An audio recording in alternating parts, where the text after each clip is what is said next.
Some thoughts on emotional awareness and emotional regulation. My name is Jana. I've worked in healthcare for about 20 years now, mostly as a chaplain, but also in therapeutic spaces supporting folks with their physical and mental health. I learned in my doctoral program about acceptance and commitment therapy. And ACT, as it's also called, has a really great image that I've leaned on a fair number of times in my work. It's the idea that our emotions are like passengers on a bus, and we are the driver. We get to be the trusted, I'm going to say trusted adult, but really any age, trusted person who can listen to everyone, take in everyone's perspective, but not hand over the keys. If you have ever, like me, had the experience of riding on a school bus, this image can be helpful in some ways and challenging in others. You know, if the patrons of a school bus are rowdy, the driver, while driving, is not in a great position to manage the situation. So today I'd like to propose a slightly different image. Imagine that you're a teacher at the front of an old brick and mortar classroom, and your classroom is filled with students. Each one of these students is an emotion, and when that emotion needs your attention, he or she or they will raise their hand. And I hear you. Maybe your classroom isn't calm. We've all been in classrooms.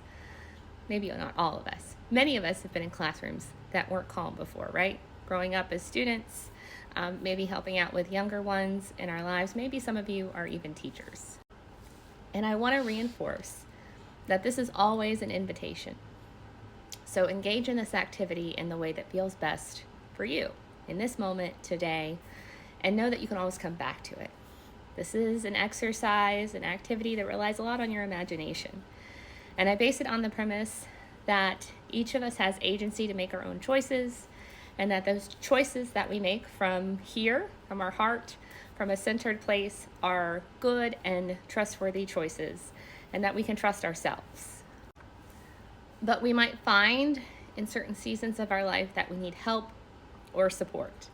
If at any time this kind of imagery or activity feels overwhelming or even threatening, it's okay to take a time out. This is your imagination. It's okay to re-enter the space with support. It's always okay to just go as far as you can in the moment, and know that just like a yoga stretch can go deeper with time and practice and that still calm breath, so can these activities as well. So imagine you're at the front of your classroom, and as you see these students, give your imagination time to really visualize them. They could be children or adolescents or adults. In whatever comes up, it's okay to explore that.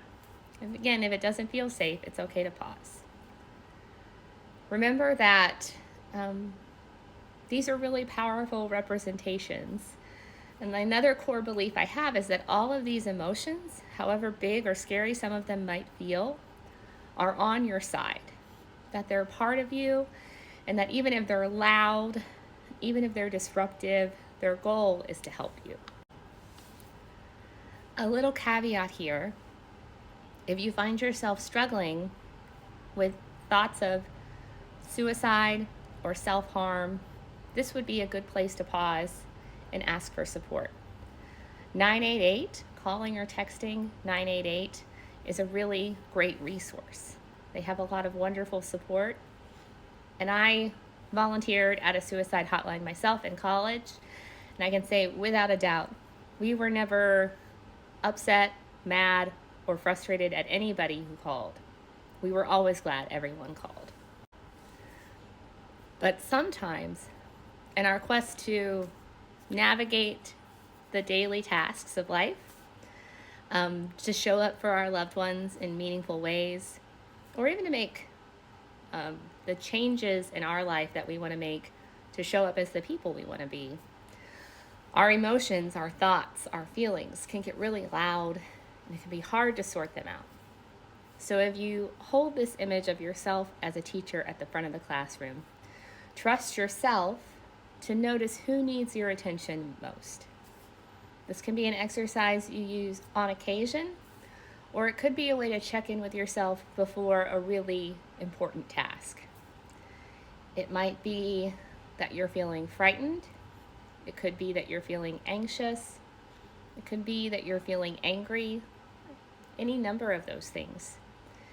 And whatever emotion raises its hand, or maybe even jumps up out of its seat, let that emotion have your attention. Ask that emotion what it needs from you. And within yourself, pause and listen and see if you're able to receive that answer. Do this only as much as it feels helpful or useful to you. Check in with these different emotional aspects of yourself and trust that what they have to share with you will be helpful. Any activity like this, any activity that requires a lot of mindfulness, relies a lot on our imagination, can be helpful to mark the beginning and the end of that time with a few deep breaths, with a few moments of silence, with some acknowledgement of gratitude. And it brackets it in a way that sets it apart as a supportive ritual, a supportive part of our day.